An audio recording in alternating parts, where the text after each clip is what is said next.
Oh, there you go. there, killed your fish. Killed your fish. Subscribe to the channel if you want to see me do a clean and cook video on this thing.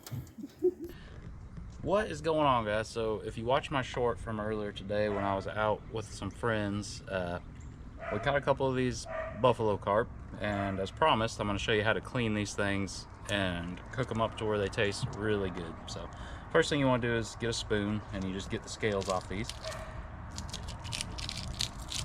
These scales are super easy to get off on these fish.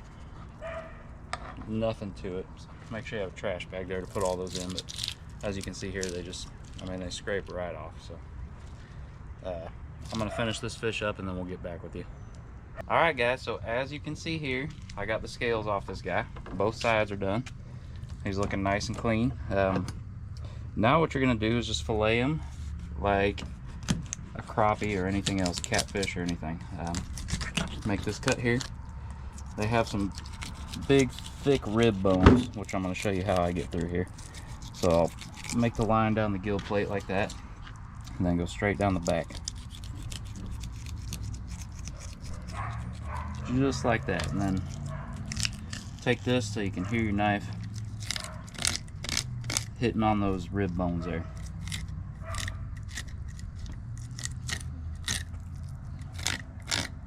You guys hear my knife there hitting those ribs.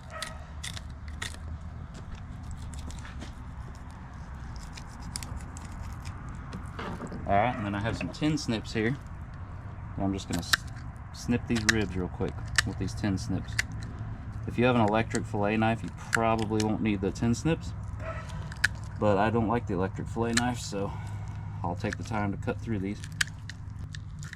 Just like any fish, a crappie or a catfish or anything like that, they have rib bones that protect their vital organs. Once you get the first few, you can just go down on the line like that. Alright, there we go. Through them.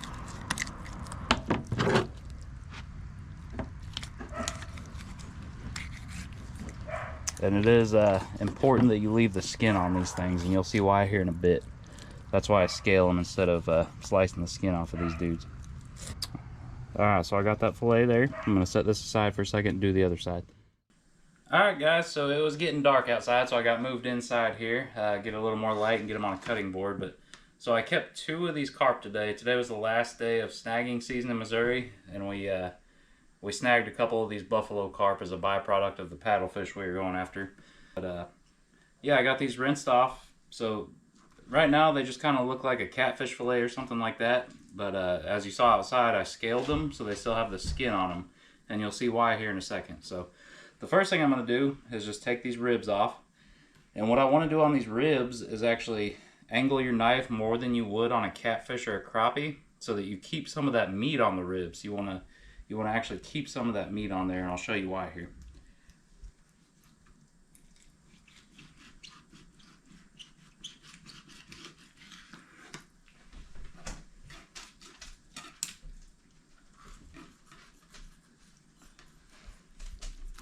Alright, so I have the ribs here. I'm going to set these aside and I'll show you why I kept some of that meat on there here in a second, so stick around for that. Alright, now what I'm going to do, the reason I left the skin on here is so that I can score this meat. So you want to go about every 1/4 inch when you're scoring this, and the reason for that is there are little bones in carp, and when you score them, those little bones cook out when you fry them. And as I cut through them here, you can actually hear those little bones kind of crunching. You got Oakley in the background there making noise, and the reason the skin's on there is so that when I score these and go down like that, the skin's there to hold this all together. So you guys can see these little pieces of meat that I have here. And if you listen real carefully here, you'll hear those bones crunch.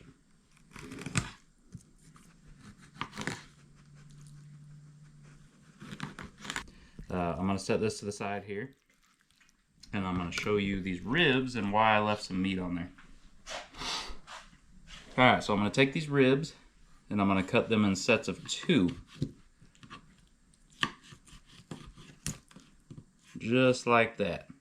So I got 2 ribs and then I got meat.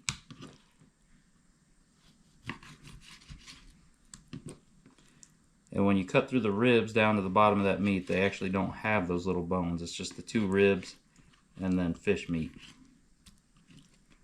All right, there we go. So I got this this pile of rib meat here, and then the scored fillet.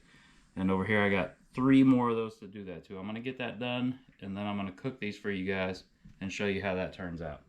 So it is the next day. I let all this stuff soak overnight, and I drained it off, and it is looking really good here. So what I got here is like 1/3 whatever kind of fish breading you like, and then 2/3 cornmeal. I like a lot more cornmeal than the commercially sold fish breading because I don't like a whole bunch of salt in it, and when you're frying something it just tastes good however you do it. So I go about 1/3 to 2/3. So here are the ribs, the buffalo ribs. Remember I left a good deal of meat on those, and I left about 2 ribs per section there. So what I'm going to do, just get a handful of these and put them in there and shake those up. And I'm going to get a pile of those going, about enough to where I can fill up the deep fryer basket. And there's the last one. So that is a pretty jumbo pile of breaded buffalo ribs, and that's off 2 fish there. So you get a huge yield off of these fish that most people think are garbage and just throw back in the water.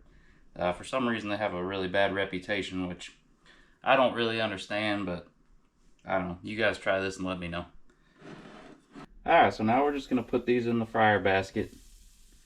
And just put enough in there to where you can do a batch where you don't cool the oil down too much. About like that is probably all I'm going to do. So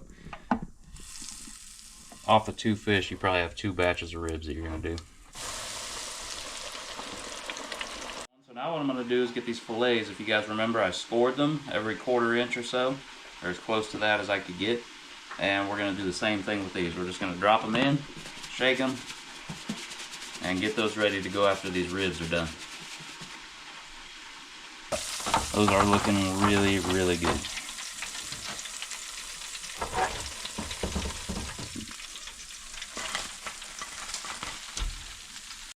Alright, here we go. So as I said before, don't overload your fryer. You don't want it to cool down too fast. It's like when you're trying to cook a medium rare steak. You want to do it hot and fast. So if you overload your fryer, it's going to get too cold too fast. So just little bits at a time. This is my daughter Lyric. You guys have seen her in some of my other videos. She will have a completely unbiased opinion. She's never eaten buffalo carp before, so she's going to be the taste tester and tell you what she thinks. You just kind of get on these pieces that you scored, and they kind of peel out of there just like flower petals. I want you guys to take note of how flaky white that meat is. There's no junk in there. It's all just beautiful flaky white meat. So Lyric, here you go. I'm gonna eat this piece too. What do you think? I like it. I like it too. Awesome, awesome stuff. Alright, so here's the rib. So on the rib, you're going to grab it by the bones. You guys can see the bones hanging out here. Just like a pork rib or something. It's just these bones in here, and then the rest of it's all meat. So grab it and try that. See what you think.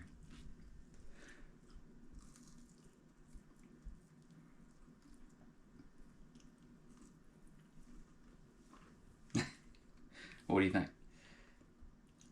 It's good. That's good. Alright, so you see there, after you eat it off there, there's just a couple bones left. So thank you, Lyric, for participating. I have here some homemade hot sauce that I make myself. I'm going to put this on the plate,